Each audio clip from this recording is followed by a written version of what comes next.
2026 to 2030 okay, ये बीच में ये टाइम पे थर्ड वर्ल्ड वॉर है, थर्ड वर्ल्ड वॉर, या ठीक है, उसमें विश्व गुरु का पार्ट इंडिया लेने वाला है। ओके, ये एरिया पे थोड़ा ಕಾನ್ಸಂಟ್ರೇಟ್ करना है। ಯಾವ ನಿಮ್ಮ ಹಣೆಯ ಭಾಗದಲ್ಲಿ ಗುರೂಜಿಯವರು ಬೆರಳಿಡ್ತಾರ ಅಲ್ಲಿ ನಿಮ್ಮ ಗಮನ ಹೋಗಲಿ।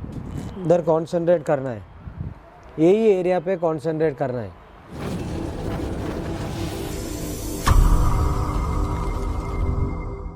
नमस्कार वೀಕ್ಷಕರೇ।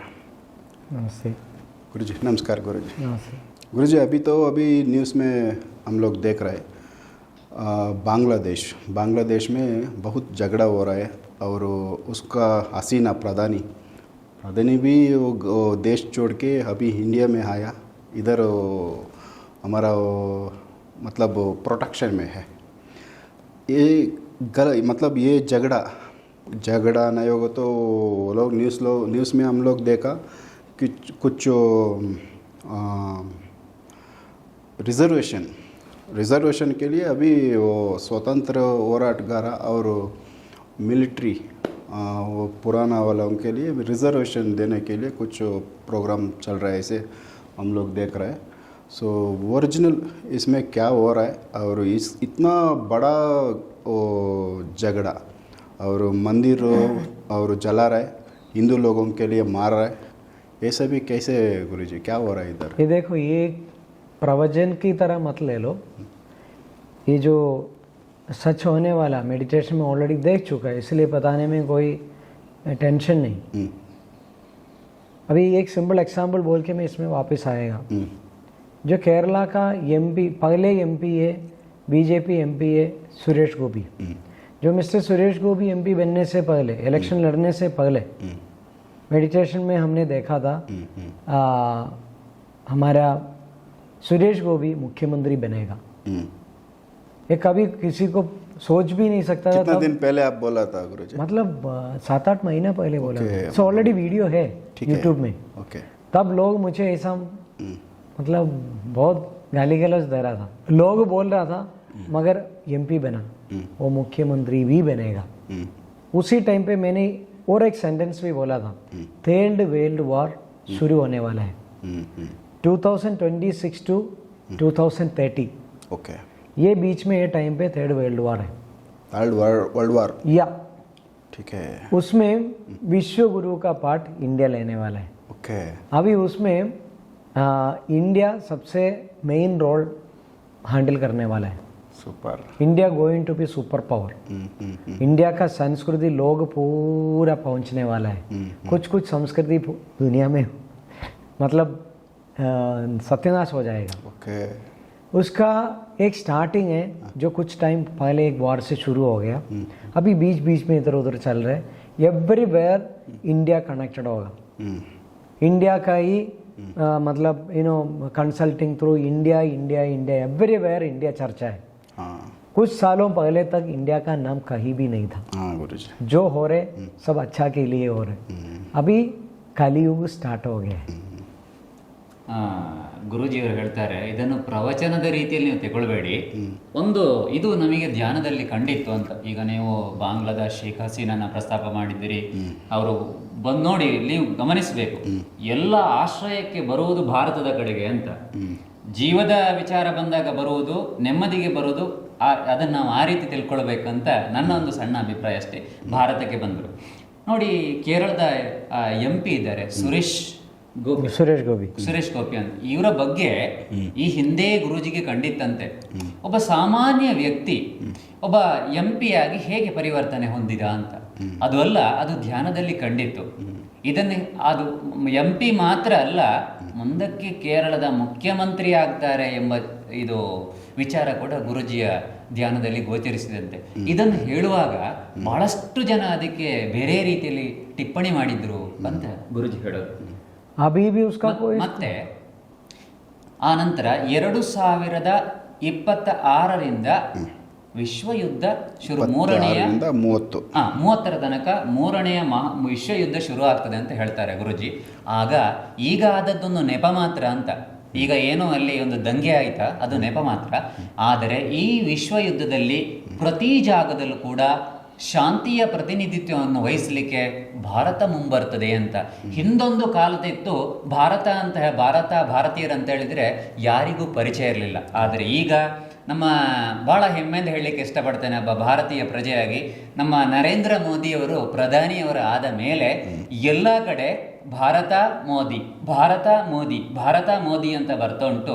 ಗುರುಜಿ ಅದನ್ನು ಬೇರೆ ರೀತಿಯಲ್ಲಿ ಹೇಳ್ತಾ ಇದ್ದಾರೆ ಅಷ್ಟೇ. ಮುಂದೊಂದು ದಿನ ಬರ್ತದೆ ಎಲ್ಲ ಕಡೆ ಭಾರತವೇ ಪ್ರತಿನಿಧಿತ್ವವನ್ನು ವಹಿಸಿ ಎಲ್ಲ ದೇಶಗಳಿಗೂ ಸಾಂತ್ವನ ಹೇಳುವ ದೇಶ ಭಾರತವಾಗ್ತದೆ. ಮುಂದೆ ವಿಶ್ವಗುರು, ಮುಂದೆ ವೈಶ್ವಿಕ ಶ್ರೇಷ್ಠ ಶಕ್ತಿಯಾಗಿ ಹೊರಹೊಮ್ಮಲಿದೆ ಭಾರತ ಅಂತ ಹೇಳುವುದು ತಸ್ಮೈ ಗುರುಜಿಯವರ ಅಭಿಪ್ರಾಯ. अभी हमारा कंट्री का अंदर भी देखो, बाहर दिखने के लिए सब दुश्मनी होगा पार्टी, हाँ गुरुजी, मगर सब इंडिया का अभिवृद्धि के लिए सब एक ही इकट्ठा हो रहे. हाँ अगर हिंदू होने दो, मुस्लिम होने दो, क्रिश्चियन होने दो, कुछ भी होने दो, सबका अंदर के अंदर एक वाइब्रेशन अभी शुरू हो गया, हाँ भारतीय वाइब्रेशन. हाँ गुरुजी, दैट इज कलयुग स्टार्ट हो गया उसका वजह से. ಗುರುಜಿ ಹೇಳಿದ್ರೆ ನಾನು ಹೀಗೆ ಹೇಳ್ತೇನೆ, ಇದು ಕೇವಲ ಭಾರತೀಯ ವೈಬ್ರೇಷನ್ ಮಾತ್ರ ಅಲ್ಲ, ಇದು ಭಾರತೀಯ ಸೆಲೆಬ್ರೇಷನ್ ಅಂತ ಕೂಡ ನಾವು ಹೇಳಬೇಕು. ಸನಾತನ ಧರ್ಮದ ಸೆಲೆಬ್ರೇಷನ್ ಇರ್ತದೆ. ಹಾಗಾಗಿ ಈ ವೈಬ್ರೇಷನ್ ಬರ್ತಾ ಉಂಟು ಅಂತ. ನಮ್ಮ ಆಂತರಿಕ ವಿಚಾರಕ್ಕೆ ಬಂದಾಗ ಪಕ್ಷದಲ್ಲಿ ಕೆಲವು ಭಿನ್ನಾಭಿಪ್ರಾಯ ಇರುವುದು ಸರಿ, ಆದರೆ ಸಬ್ಕಾ ಸಾಥ್ ಸಬ್ಕಾ ವಿಕಾಸ್ ಅಂತ ಮೋದಿಯ ಮಂತ್ರದ ವಿಚಾರಕ್ಕೆ ಬಂದಾಗ, ದೇಶದ ವಿಚಾರಕ್ಕೆ ಬಂದಾಗ ಎಲ್ಲ ಪಕ್ಷಗಳು ಕೂಡ ಸರ್ವಾನುಮತದಿಂದ ಒಟ್ಟಿಗೆ ಕೂಡಿ ಕೆಲಸ ಮಾಡುವುದನ್ನು ನೀವು ಗಮನಿಸಬಹುದು ಅಂತ ಗುರುಜಿಯವರು ಹೇಳ್ತಾರೆ. मुस्लिम कंट्री होने दो, इंडिया का साथ है. हाँ इंडिया का अंदर का मुस्लिम भी बीजेपी का साथ है, हाँ गुरुजी, कांग्रेस भी बीजेपी का साथ है, कम्युनिस्ट भी बीजेपी का साथ है. एक्चुअली उन लोग अगेंस्ट है तो भी अगेंस्ट होते करते करते करते ये जो यही ट्रैक में आ रहा है, यही ट्रैक में आ रहे हैं. मतलब एवरीवेयर ऑटोमेटिकली ये कलयुग का वाइब्रेशन कनेक्शन हो रहे. इंडिया मोस्ट पावरफुल कंट्री होगा दुनिया में. ಹಾಗಾಗಿ ಕಲಿಯುಗದ ಆರಂಭ ಆಗಿದೆ. ಈ ಕಲಿಯುಗ ಅಂತ ಹೇಳುವಾಗ ಇದು ಕಲಿಯುವ ಯುಗವಾಗಿದೆ. ಒಂದು ಭಾರತದ ಸಂಬಂಧವನ್ನು ನೋಡಬೇಕು ಅಂತ ತಸ್ಮೈ ಗುರುಜಿ ಅವರು ಹೇಳ್ತಾರೆ. ಅದು ಮುಸಲ್ಮಾನ ದೇಶ, ಒಂದು ಅರಬ್ ದೇಶ ತಗೊಳ್ಳಿ, ದುಬೈ ತಗೊಳ್ಳಿ, ಎಲ್ಲರೊಂದಿಗೆ ಭಾರತದ ಸಂಬಂಧ ಬಹಳ ಹತ್ತಿರ ಆಗ್ತಾ ಉಂಟು. ಎಲ್ಲಾ ಕಡೆಗಳಿಗೆ ಮೋದಿಯನ್ನು ಕರೆಸ್ತಾ ಇದ್ದಾರೆ. G20 ಶೃಂಗಸಭೆಯಲ್ಲಿ ನೋಡಿ, ಅತಿ ಉನ್ನತ ಹುದ್ದೆಯನ್ನು ವಹಿಸಿದ ಒಬ್ಬ ಪ್ರಧಾನಿ ಇದ್ರೆ, ಒಬ್ಬ ವ್ಯಕ್ತಿ ಇದ್ರೆ, ಅದು ಭಾರತೀಯ ಪ್ರಧಾನಿ ನರೇಂದ್ರ ಮೋದಿ. ಹಾಗಾಗಿ ಕಮ್ಯುನಿಸ್ಟ್ ಪಕ್ಷ ಇರಲಿ ನಮ್ಮೊಂದಿಗೆ ಕೋಪಗೊಳ್ಳಿ, ಅಥವಾ ಒಂದು ಮುಸಲ್ಮಾನ ದೇಶ ಇರಲಿ ನಮ್ಮೊಂದಿಗೆ ಕೋಪಗೊಳ್ಳಿ, ಕೊನೆಗೆ ಅವರು ಬರುವುದು ಆಶ್ರಯಿಸಿ ಭಾರತವನ್ನೇ, ಭಾರತಕ್ಕೆ ಎಲ್ಲಾ ದೇಶ ಕೂಡ ಸಹಕಾರ ಕೊಡ್ತಾ ಉಂಟು. ಇದು ಕಲಿಯುಗದ ಮಹಿಮೆ ಅಂತ ಗುರುಜಿ ಹೇಳೋದು. अभी सबसे बड़ा एग्जाम्पल है, अभी लास्ट इलेक्शन का रिजल्ट आप देखो. बीजेपी खुद बोल रहा था, लोग भी सोच रहा था 400+, राइट. अभी बेस लाइन में है, बॉर्डर लाइन में उसको अगेन रोलिंग मिला है. उसका एक रीजन है, मतलब 400+ मिलता तो छाती खोलता था.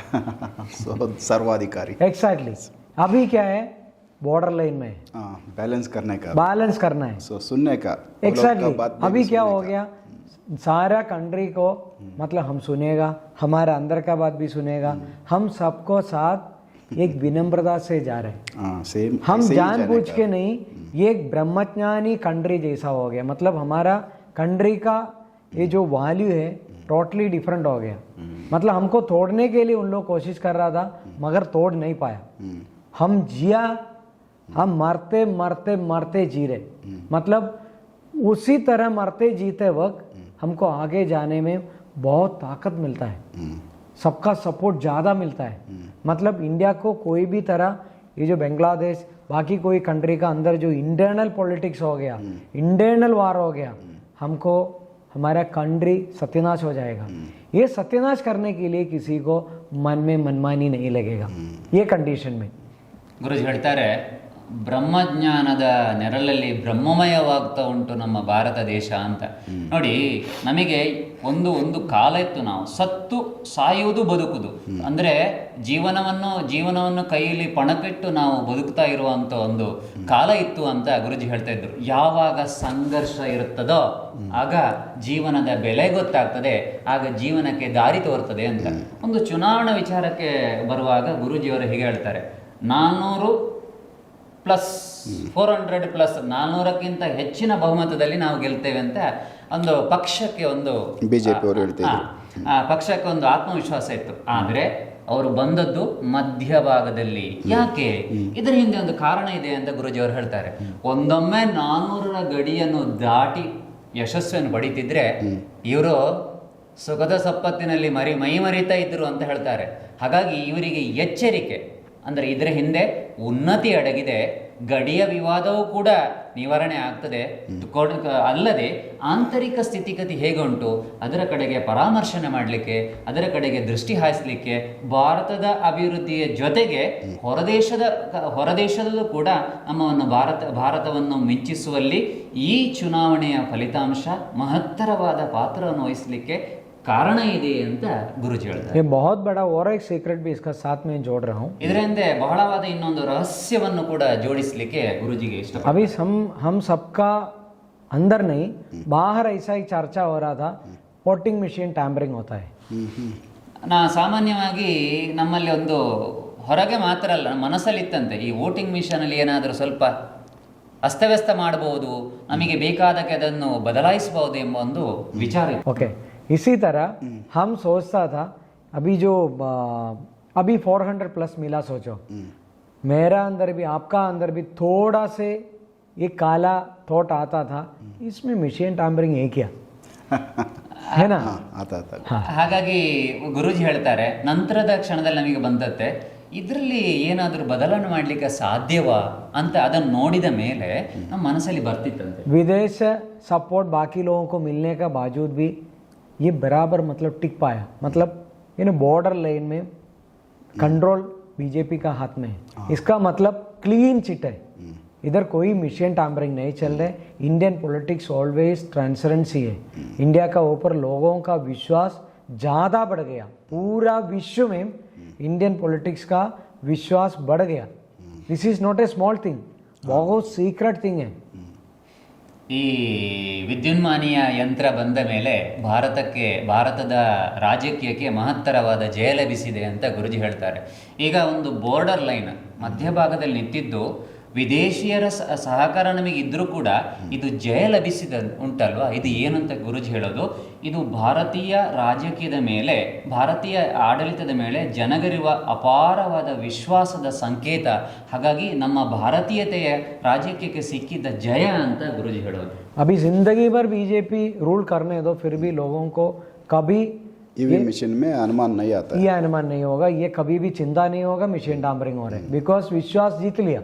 ಹಾಗಾಗಿ ಈ ಮಧ್ಯಭಾಗದ ಫಲಿತಾಂಶ ಉಂಟಲ್ಲ, ಇದು ಬಿಜೆಪಿಗೆ ಸಿಕ್ಕಿದ ಶಾಶ್ವತ ಜಯ ಅಂತ ಗುರುಜಿ ಹೇಳ್ತಾರೆ. ಇನ್ನು ಏನೇ ಆಗಲಿ ಈ ವಿಶ್ವಾಸದ ವಿಚಾರವಾಗಿ ಬಿಜೆಪಿಗೆ ಯಾವುದೇ ಆಪತ್ತಿಲ್ಲ ಅಂತ ಗುರುಜಿ ಹೇಳ್ತಾರೆ. मेन जो बाकी लोगों का जीत का विश्वास, वो विश्वास नहीं बात कर रहे, लोगों का अंदर एक विश्वास उसने जीत लिया. बिकॉज विदाउट मशीन टैम्परिंग उसने जो कलेक्टिव वोटिंग जो मिला है दैट इज जेन्युइन है.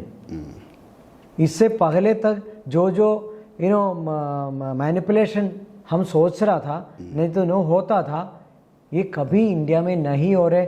India always neat and clean है. हमारा अंदर एक फील आ गया. That is very big, that is very important thing. So last time ಎಲೆಕ್ಷನ್ನಲ್ಲಿ same E V machine Congress ಅವರು ಅಪೋಸ್ ಮಾಡಿದರು, ಇ ವಿ ಮಿಷನ್ನಲ್ಲಿ ಮಿಸ್ಟೇಕ್ ಇದೆ ಅಂತ. ಸೊ ಅದು ಈಗ ಪ್ರೂವ್ ಆಯಿತು. Exactly E V machine mistake ಇದ್ದರೆ ಈ ಸರಿನೂ B J P full majority ಬರಬೇಕಿತ್ತು, ಬಟ್ ಆಗ ಬಂದಿಲ್ಲ. ಸೊ ಇದು ಬ್ಯಾಲೆನ್ಸ್ ಆಗಿರೋದ್ರಿಂದ ವಿ ವಿ ಮಿಷನ್ ಪರ್ಫೆಕ್ಟ್ ಇದೆ. बाकी सारा पार्टी लोग यही बोल रहा था बीजेपी का 400 प्लस मिलेगा बिकॉज उनका मशीन टैम्परिंग है, मशीन में ये करेगा वो करेगा. अभी बराबर आ गया, अभी उन लोग कैसा बोलेगा. ಹಾಗಾಗಿ ಗುರುಜಿ ಹೇಳೋದು ಇ ವಿ ಮಿಷನ್ ತಂತ್ರಜ್ಞಾನಕ್ಕೆ ಸಿಕ್ಕಿದ ಜಯ ಅದು ಮಾತ್ರ ಅಲ್ಲ, ಜೊತೆಗೆ ಭಾರತೀಯರ ಇಷ್ಟು ಕೋಟ್ಯಾನುಕೋಟಿ ಭಾರತೀಯರ ವಿಶ್ವಾಸವನ್ನು ಗಳಿಸುವಲ್ಲಿ ಬಿಜೆಪಿ ಸರ್ಕಾರ ಯಶಸ್ವಿಯಾಗಿದೆ. ಅದು ಕೃತಕ ಜಯ ಅಲ್ಲ, ಅದು ಒಳಗಿಂದ ಬಂದ ಜಯ, ಅದು ಶಾಶ್ವತ ಜಯ. ಯಾವತ್ತು ಭಾರತೀಯ ರಾಜಕೀಯ ಯಾವತ್ತು ಪಾರದರ್ಶಕ, ಟ್ರಾನ್ಸ್ಪರೆಂಟ್ ಅಂತ ಗುರುಜಿ ಹೇಳ್ತಾ ಇದ್ದಾರೆ. अभी आप सोच लो जो मुल्लेपेरिया डैम ब्लास्ट हो रहे, ऑलरेडी मैंने बता दिया. अभी ब्लास्ट नहीं होने के लिए हमारा प्रार्थना तो है, नहीं होगा यही मैं टिल दैट टाइम तक नहीं वही सोच के चल रहा हूँ. मगर मेरा सामने भगवान तो दिखाया, वो तो मुझे कभी ना नहीं बोल सकता है. भगवान तो ऑलरेडी बोल दिया वो तोड़ेगा, मतलब वो ब्लास्ट होगा. मगर ये बराबर टाइम पे बीजेपी सरकार उसके लिए कुछ प्रिकॉशन ले लिया। सोचो ये सरकार का ऊपर नया कानून वो जारी किया तो एग्जैक्टली लोगों को कितना विश्वास होगा पूछो मत। जिंदगी भर लोग मतलब बीजेपी को मतलब ये सरकार को इसी तरह मानेगा। ಗುರುಜಿ ಹೇಳೋದೀಗ ನಮಗೆ ಈಗ ಗೊತ್ತಾಗಿದೆ, ನನ್ನ ಪ್ರಾರ್ಥನೆ ನಮ್ಮದು ಯಾವತ್ತೂ ಕೂಡ ಮುಲ್ಲಪೆರೆ ಅಣೆಕಟ್ಟು ಒಡೆದು ಹೋಗಬಾರ್ದು, ತೊಂದರೆ ಆಗಬಾರ್ದು ಅಂತ. ಆದರೆ ದೇವರು ಬಂದು ಹೇಳ್ತಾರೆ ಅದು ಆಗಿಯೇ ಆಗ್ತದೆ ಅಂತ. ಆದರೆ ಅಲ್ಲಿ ಒಂದು ಮಾರ್ಗ ಇದೆ. ಒಂದು ವೇಳೆ ಇದು ಈಗ ದೊಡ್ಡ ಅಗ್ನಿ ಪರೀಕ್ಷೆ ಅಂತೆ BJP ಸರ್ಕಾರಕ್ಕೆ. ಈ ಹಂತದಲ್ಲಿ ಒಂದು ವೇಳೆ BJP ಸರ್ಕಾರ ಸರಿಯಾದ ನಿರ್ಧಾರವನ್ನು ತೆಗೆದುಕೊಂಡಲ್ಲಿ ಅಣೆಕಟ್ಟು ಒಡೆಯುವುದಿಲ್ಲ, ಆಗ ಎಷ್ಟೋ ಜನರ ಜೀವದ ರಕ್ಷಣೆ ಆಗ್ತದೆ. ಆಗ ಈ BJP ಸರ್ಕಾರಕ್ಕೆ ಸಿಕ್ಕುವಂಥ ವಿಶ್ವಾಸ ಪ್ರೀತಿ ಉಂಟಲ್ವಾ, ಅದು ಶಾಶ್ವತವಾಗಿ ಉಳಿತದೆ ಅಂತ ಗುರುಜಿ ಹೇಳೋದು. अणगढ़ तो ब्लास्ट होगा।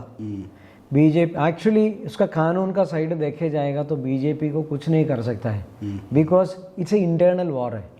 केरला और तमिलनाडु का बीच में एक वार हो गया, उसका डिसीजन कोर्ट ने ले लिया।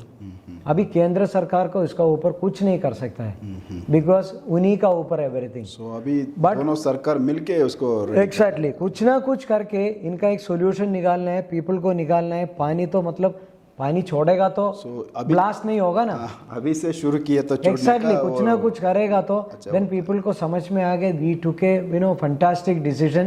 ब्लास्ट नहीं हुआ, ज़्यादा नुकसान नहीं हुआ, मगर नुकसान ये ब्लास्ट तो होगा ही होगा, ನೋ ಡೌಟ್. ಸೊ ಇದು ತುಂಬ ಜೋರಾಗಿ ಹೇಳ್ತಾ ಇದ್ದಾರೆ. ಯಾಕಂದರೆ ತಸ್ಮೈ ಗುರುಗಳು ಇದಕ್ಕೆ ಮೊದಲು ಬೇರೆ ಕೆಲವು ವಿಚಾರಗಳನ್ನ ಅವ್ರು ಹೇಳಿದ್ದು ಅದು ಸತ್ಯ ಆಗೈತೆ. ಸೊ ಹಾಗಾಗಿ ಇದು ಕೂಡ ಅವರು ಹೇಳ್ತಾ ಇರೋದು. ಸೊ ಇದನ್ನು ಅವರು ಡೈರೆಕ್ಟಾಗಿ ಒಂದು ಧ್ಯಾನದಲ್ಲಿ ನೋಡಿರೋದು. ಇದು ಕೇರಳ ಮತ್ತು ತಮಿಳ್ನಾಡು ಮಿಡ್ಲಲ್ಲಿ ನಡೀತಾ ಇರೋ ಒಂದು ವಾರ್ ಅನ್ನೋ ಥರ ಇದೆ ಇದು. ಬಟ್ ಅಲ್ಲೇನೋ ಒಂದು ಗೊಂದಲ ಇದೆ. ಅದು ಇಬ್ಬರು ಅಂಡರ್ಸ್ಟ್ಯಾಂಡಿಂಗಲ್ಲಿ ಅದನ್ನೇನಾದರೂ ಓಪನ್ ಮಾಡಿ ಬಿಟ್ಬಿಟ್ರು ಅಂದರೆ ನೀರು ಸ್ಟಾಕ್ ಮಾಡಿದಿರ, ಸೊ ಅದು ಎಷ್ಟೋ ಒಂದು ಜೀವಗಳನ್ನ ಉಳಿಸ್ಬೋದು ಈಗ. ಸೊ ಮುಂದೆ ಇನ್ನೊಂದು 80 ದಿನದಲ್ಲಿ ಅವ್ರು ಹೇಳಿರ್ತಾರೆ. ಮೇ ಬಿ ನನಗನ್ಸುತ್ತೆ ಇನ್ನೊಂದು 3 months अराउंड 3 महीना नहीं उसको भी अंदर. हाँ अभी 2.5 month 2.5 month 2.5 ತಿಂಗಳಲ್ಲಿ ಇಲ್ಲಿ ಘಟನೆಗಳನ್ನ ಕಾಣಿಸಿರೋ ಥರ ಅವ್ರು ಹೇಳಿರೋದು. ಆ ಡೇಟ್ ಕೂಡ ಅವ್ರಿಗೆ ಕಾಣಿಸಿದೆ. ಸೊ ಹಾಗಾಗಿ ಈ ವಿಚಾರನ ತುಂಬ ಪದೇ ಅವ್ರು ಹೇಳ್ತಾ ಇದ್ದಾರೆ. ಸೊ ಇದನ್ನು ನಿಲ್ಲಿಸ್ಬೋದು. ಏನಕ್ಕಂದರೆ ಹೆಂಗಂದರೆ ಸೊ ಒಂದು ಅಲ್ಲೇನು ನಡೀತಾ ಇದೆ ಅನ್ಯಾಯಗಳು ಅದನ್ನು ಸ್ಟಾಪ್ ಮಾಡಿಬಿಟ್ರೆ ಆಟೋಮೆಟಿಕ್ ನಿಂತೋಗುತ್ತೆ ಒಂದು.